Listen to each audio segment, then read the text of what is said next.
Ordinateur, télévision, téléphone portable, réfrigérateur, machine à laver obsolètes, bref, nombreux sont les déchets d'équipements électriques et électroniques qui polluent l'environnement au Burkina Faso. Et vu leur composition chimique, ils représentent un danger pour non seulement le sol, mais aussi pour la santé humaine à travers la chaîne alimentaire. Aujourd'hui, nous sommes en 2024, nous nous retrouvons à collecter plus de 30 à 40 tonnes par an de déchets. Et nous refusons même les déchets parce que nous n'avons pas une capacité de réception des déchets assez importante.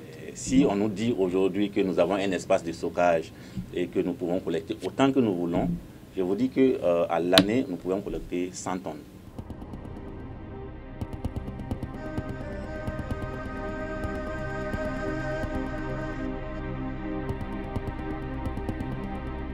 Au terme du projet de recherche pour le développement sur les déchets d'équipements électriques et électroniques à l'université Norbert Zongo, le CERVAM, le Centre d'expertise pour la récupération et la valorisation des métaux, a vu le jour avec un chemin bien tracé. Le Centre d'expertise pour la récupération et la valorisation des métaux est un centre de recherche mis en place en 2019 à l'issue d'un projet qui rassemble plusieurs acteurs universitaires, donc un projet qui a été financé par l'Académie de recherche et d'enseignement supérieur de Belgique sur la gestion des déchets d'équipements électriques et électroniques. Donc, au niveau du centre, il y a 3 axes thématiques majeurs qui rentrent vraiment dans les prérogatives de notre pays en matière de développement durable. Premièrement, les déchets d'équipements électriques et électroniques. Ces déchets constituent donc un problème, un fléau qu'il faut regarder donc avec la plus haute attention. Le deuxième point, c'est que les plus hautes autorités de notre pays prônent l'énergie solaire comme une alternative. Il y a beaucoup de matériaux, ce qu'on appelle des matériaux de production et de stockage d'énergie qui sont importés. Voilà. Mais tous ces panneaux solaires, ces batteries à fin de vie, qu'est-ce qu'on en fait? Il faut déjà regarder ça et gérer la fin de vie de ces déchets-là pour ne pas que ce qui est vert devienne à long terme toxique. Il y a aussi que notre pays, pour ce qui concerne donc les capitaux, notamment l'or, on utilise du cyanure, du mercure et d'autres composants qui ne sont pas compatibles avec un environnement durable. Et donc le CERVAM a été mis en place pour être une structure de recherche qui va donc se pencher sur tous ces problèmes-là afin d'apporter des solutions vertes. La formation des experts, les analyses, un brevet de protection en cours, l'expertise existe au sein du CERVAM pour répondre aux différentes préoccupations sur la gestion des déchets d'équipements électriques et électroniques au Burkina Faso. Le premier acquis, c'est que le centre a été mis en place. Ce centre est en partenariat avec beaucoup de structures, notamment le ministère de l'Environnement, le ministère de l'Énergie. Le deuxième acquis, c'est les formations. Pour s'attaquer à la gestion des déchets, là, nous avons vu qu'il faut une pluridisciplinarité pour pouvoir atteindre les objectifs. Et dans cette pluridisciplinarité, actuellement, nous avons des sociologues, nous avons des économistes et nous avons des chimistes. Au niveau de la chimie, nous avons 4 thèses qui ont été soutenues. Il y a une des thèses qui s'est penchée sur le broyage, le démantèlement des déchets électroniques jusqu'à la mise en solution des métaux qui y sont contenus. Il y a une des thèses qui s'est penchée donc sur le volet électrochimie. À ce niveau, nous avons eu un résultat très intéressant qui est un brevet donc l'université Norbert Zongo est en train de travailler actuellement à protéger. Grâce à ces projets, j'ai pu, j'allais dire, me lancer dans la recherche. J'ai pu aussi découvrir certains vices que notre population vit chaque jour. C'est surtout l'exposition aux déchets d'équipements électriques et électroniques.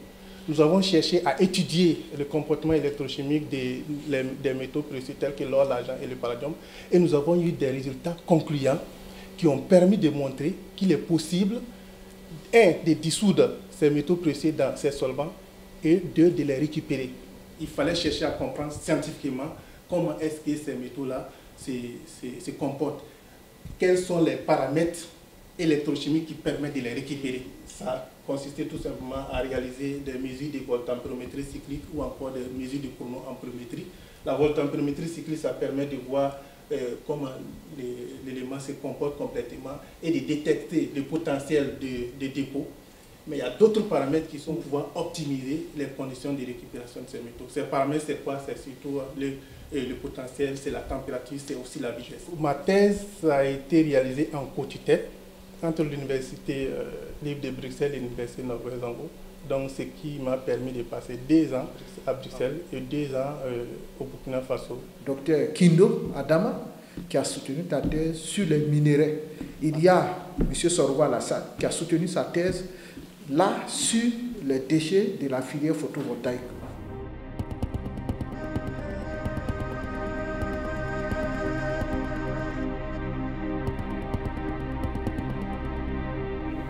Alors nous, on s'est plus penché sur le côté énergétique.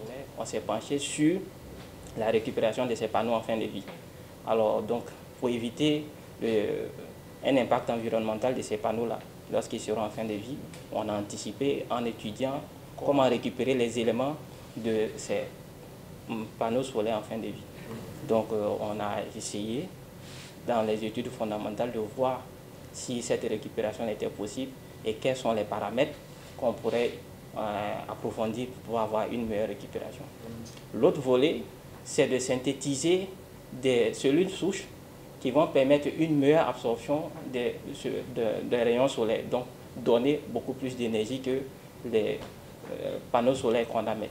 Donc nous, on a pensé que si on utilisait l'électrochimie pour la déposition, on pourrait avoir ces mêmes matériaux-là avec une méthode qui permettait d'avoir ces couches-là un peu plus vite que les méthodes qu'on utilise maintenant, et puis à un coût moindre que ce qu'on utilise maintenant. On a eu un accompagnement de la part du laboratoire de Belgique avec le professeur Thomas Donneux et puis Claudine Diez. Donc, il y a une thèse en économie, docteur Assompta Sawadogo, qui a soutenu sa thèse. Et enfin, il y a le volet sociologique. Comment vraiment travailler sur la perception des déchets électroniques par les gens. Donc, et construire ces préconceptions-là de manière à montrer aux gens que ce sont des déchets. Par exemple, la thèse qui est en cours actuellement, c'est l'anthropologie de l'objet possédé à l'objet déchet. Le troisième acquis, c'est l'équipement. Au niveau de la chimie, c'est en tout cas un laboratoire de référence.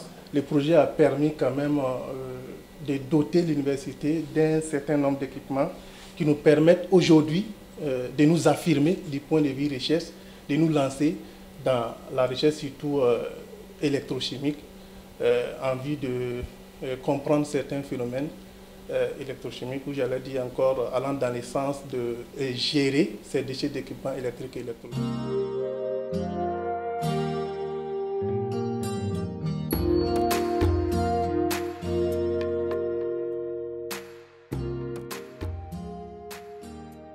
C'est un potentiostat, c'est un équipement qui permet de réaliser des mesures électrochimiques. Il est relié à un ordinateur qui est muni d'un logiciel de traitement et de programmation Nova 2.1. Donc, il va nous permettre quand même de suivre ce qui se passe dans la cellule qui contient ici l'électrolyte et l'analyte, et qui est surmonté d'une cellule à 5 orifices. Généralement, cet orifice, c'est juste pour permettre le passage de certains électrons. Là, nous avons ici un microscope métallographique. Lorsque nous réalisons des dépôts à la surface des substrats, donc nous pouvons suivre leur surface à travers ces microscopes. Donc, c'est le MPAIS, c'est son nom. Voilà, c'est un spectromètre MPAIS. Ça nous permet d'analyser beaucoup d'échantillons, beaucoup de types d'échantillons, que ce soit des échantillons provenant des eaux usées, des échantillons provenant du traitement des déchets d'équipements électroniques ou des échantillons provenant du traitement des déchets minéraux ou encore des extraits minéraux.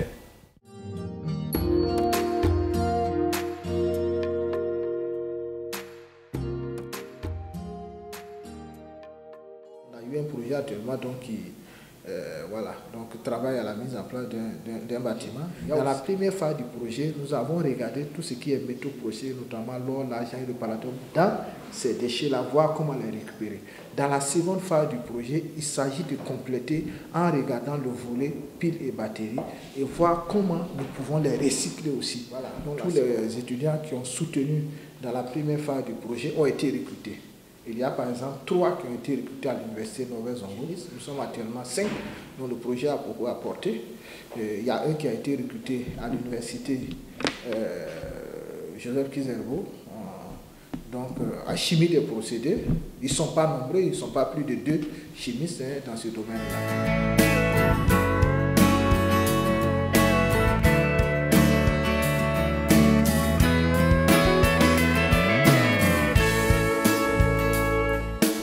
Nous sommes actuellement en partenariat avec l'IRSS.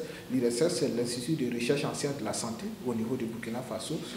Il y a récemment des forages qui ont été donc faits par des religieux, des prêtres. Donc, ils nous ont envoyé des échantillons. Nous les avons analysés.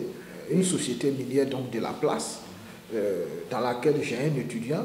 Donc, nous travaillons donc, sur les rejets, les déchets, et voir comment pouvoir apporter notre contribution donc, dans la gestion des déchets, des rejets des sociétés minières. Ça, les déchets de la filière photovoltaïque, là, nous avons pris des échantillons, nous essayons de les analyser. Que pour la récupération de l'or, nous avons actuellement un brevet en cours de protection.